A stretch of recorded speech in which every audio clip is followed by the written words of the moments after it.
rekan pimpinan, rekan-rekan anggota Komisi 8 yang saya hormati, mitra kita kerja kita semuanya, Bapak Menteri Agama, Ibu Menteri Sosial, Ibu Menteri Pemberdayaan Perempuan, Bu Ana, dan Bapak Kepala BNPB yang semuanya saya hormati. Assalamualaikum warahmatullahi wabarakatuh. Selamat siang dan salam sejahtera untuk kita semuanya. Saya melanjutkan saja Pak Ketua dan para Menteri dan Kepala yang saya hormati. Saya mendukung yang diusulkan oleh Pak Atta Jungan Maman tadi, yang juga didukung oleh Pak Ketua, bahwa penting kita Komisi 8 mengadvokasi lebih konkret gitu ya untuk anggaran daripada rekan-rekan mitra kerja kita dengan menyelenggarakan rapat bersama dengan Kementerian Keuangan, Bappenas, dan juga Pak Ketua Komisi 8 sesuai dengan yang tadi Bapak sampaikan. Penting juga karena kita ada terhubung dengan Kementerian Agama dan Kementerian Pendidikan dan Kebudayaan dan Riset dan Teknologi untuk hadirnya tadi keadilan anggaran, Pak. Jadi menurut saya selain rapat dengan Kementerian Keuangan, Bappenas, perlu juga rapat nanti Kementerian Keuangan, Bappenas, dan juga dengan Kementerian Pendidikan dan Kebudayaan, supaya kita bisa membahas tentang permasalahan yang terhubung dengan anggaran yang terkait dengan masalah keadilan anggaran. Nomor berikutnya tentu saya mengapresiasi apa yang telah disampaikan oleh para menteri dan para kepala BNPB tadi. Tinggal lagi memang bagaimana agar anggaran yang sudah disepakati dan atau sudah diputuskan ini akan bisa terlaksana secara maksimal, secara amanah, sehingga betul-betul bisa menghadirkan kontribusi maksimal untuk realisasi daripada seluruh program yang sudah disepakati. Berikutnya Pak Ketua, mohon maaf nanti kami 1A dan 1B ya Pak ya. Saya sedikit nanti Pak Buhori akan melanjutkan. Jadi bukan dua nih dari PK, tetap satu, cuma 1A 1B saja. Baik. Saya secara khusus memberikan beberapa tanggapan terkait dengan Kementerian Agama, Gus Men.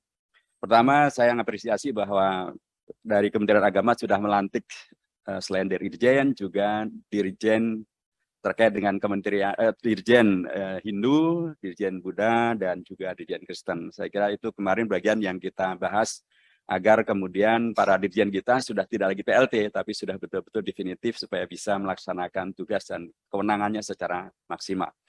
Nomor 2, anggaran memang sudah diputuskan ya Pak Menterinya, Pak Gusmen, dan Alhamdulillah ada kenaikan cukup lumayan 1,5 miliar Pak ya. Kaidah kita di pesantren kan la in syakartum lazidannakum gitu Pak maksudnya. Jadi mudah-mudahan dengan syukur kita akan jadi lazidannakumnya gitu Pak Menteri.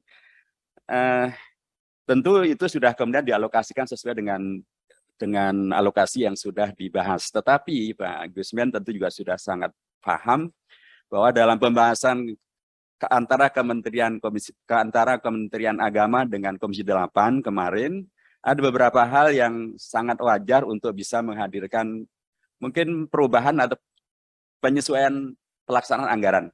Misalnya Gusmen kemarin disepakati atau kami menyepakati dan mengusulkan dan menyepakati adanya atau peningkatan strata daripada direktur pesantren jadi dirjen pesantren. Nah, tentu itu juga akan mempunyai dampak daripada anggarannya. Bila itu nanti bisa dilaksanakan dan kami berharap itu bisa dilaksanakan. Kemudian juga terkait dengan masalah advokasi untuk madrasah-madrasah kita. Mayoritas madrasah kita adalah swasta, tetapi yang mendapatkan anggaran yang relatif memadai adalah madrasah negeri. Tentu saja ketika kemarin kita juga sepakat bahwa madrasah swasta pun mendapatkan anggaran yang memadai, tentu ini juga akan menghadirkan perubahan ubah suai daripada pelaksanaan anggaran. Kemudian juga yang menjadi bahasan dan kemarin juga disepakati adalah bagaimana agar pengangkatan guru-guru madrasah negeri, guru-guru madrasah menjadi guru negeri, itu tidak memberatkan dan tidak menyusahkan madrasah-madrasah swasta karena semuanya mengeluh bahwa guru-guru mereka yang sudah lama berada di sekolah atau di madrasah-madrasah swasta itu ketika kemudian menjadi atau diangkat atau diterima menjadi pegawai negeri kemudian ditugaskan ke sekolah-sekolah madrasah dan itu memberatkan sekolah-sekolah madrasah yang masih swasta itu. Yang terakhir Gusmen terkait dengan yang kemarin juga kita bahas dan kita sepakati adalah pentingnya sosialisasi tentang undang-undang pesantren Gusmen. Undang-undang ini sudah dibuat 2019 dan kemudian juga sudah menghadirkan beragam kebijakan berikutnya.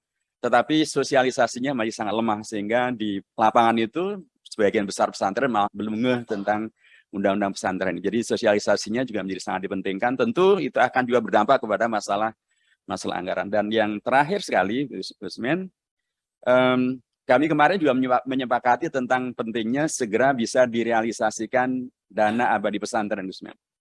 Dana abadi pesantren itu sudah ditandatangani oleh Bapak Presiden Pak Jokowi tahun 2021, dan dia diambilkan dari dana abadi pendidikan, dan penting itu kalau bisa segera direalisasikan, dan kami mengusulkan agar tahun 2023 itu sudah dilaksanakan, sehingga dengan demikian maka banyak kegiatan peningkatan kualitas sumber daya manusia pesantren, baik itu santri maupun kiai, bisa juga dimaksimalkan. Dari saya demikian, 1A Pak Ketua, sekarang 1B, saya silakan. Saya nggak bisa nolak.